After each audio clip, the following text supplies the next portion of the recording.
Imagine being pronounced dead, hanging on the gallows, and then, as doctors prepare your body for dissection, you open your eyes.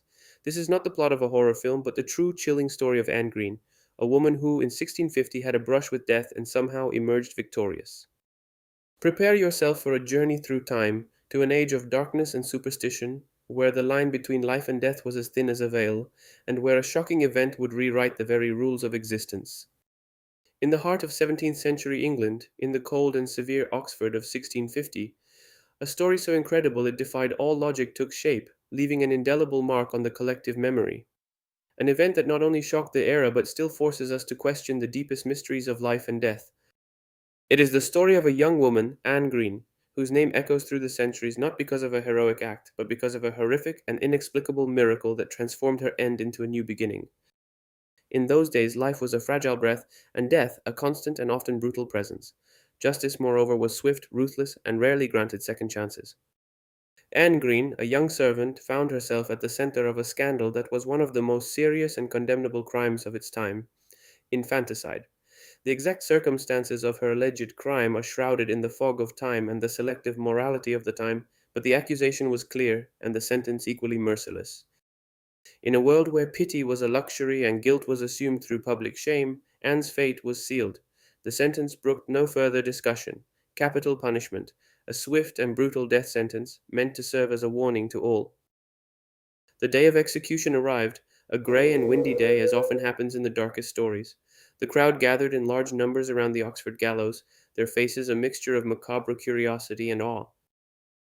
Anne was led to the gallows. She climbed the steps with an unsteady step, her heart pounding against her ribs, the frigid air burning her lungs. The execution wasn't as quick and clean as hoped. The executioner, perhaps inexperienced or perhaps overzealous, failed to break her neck on the first try. Anne struggled, agonizing for long, terrible minutes. The crowd watched in silence, holding their breath. Finally, her body, torn from life with unspeakable atrocity, stopped moving. Anne Green was, before everyone's eyes, dead. His body, now lifeless, yet was left hanging for the prescribed length of time, a reminder of the law and morality of the age. After what seemed like an eternity, it was removed and prepared for its final destination.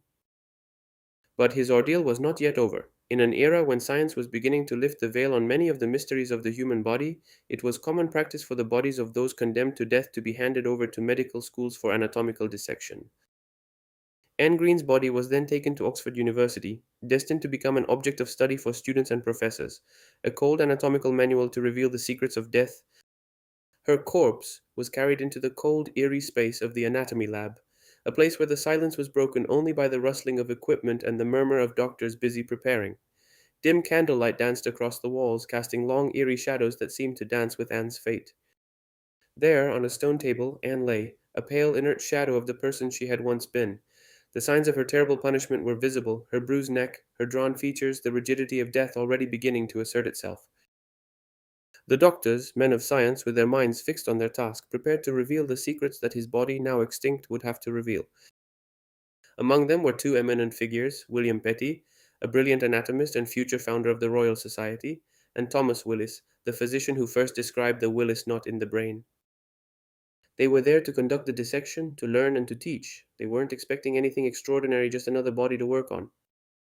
The silence in the lab was almost tangible, broken only by the sound of sharp instruments being carefully arranged. The doctors bent over Anne's body, one of their hands already poised for the scalpel. But just as the blade was about to touch his skin, the unthinkable happened. A subtle, almost imperceptible contraction shook his seemingly lifeless body. It was a moment of hesitation for those present, a flutter of eyelashes in the vast panorama of silence. Then another spasm, more decisive this time. And then a muffled moan, a labored breath that tore through the heavy air of the laboratory. The doctors froze, their eyes widening in disbelief. The corpse was moving. What seemed like a post-mortem reflex quickly turned into something far more shocking. With horror and then with almost feverish exhilaration, they understood. Anne Green, the woman who had been declared dead, whose execution had been witnessed by hundreds of people, was still alive. It wasn't an illusion, it wasn't some macabre freak of nature. It was real. Her chest rose and fell, and her eyes, though still veiled, showed signs of life. One of the doctors approached her with a mixture of fear and amazement, and his trembling hand touched the woman's pulse. There was a faint pulse. Anne Green had returned. Panic quickly spread through the room. Students and assistants retreated, some in shock, others fearing divine or demonic intervention. But the doctors, overcoming their initial disbelief, reacted swiftly. What they had before them was not a corpse, but a patient in extreme shock. They immediately began resuscitation procedures. They rubbed her limbs, warmed her body, applied friction, and gave her strong liquors to stimulate circulation. News of what had happened spread like wildfire through the Oxford community. For many, it could only be a miracle, a sign of God's hand, a divine intervention that had brought Anne Green back from the brink.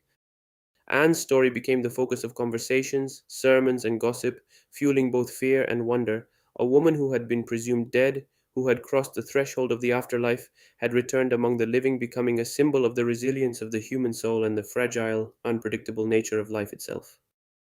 Not only did Anne Green survive, but her subsequent recovery, albeit slow and painful, further fueled the aura of mystery surrounding her. It took weeks for her to fully recover from the physical and psychological trauma she had suffered.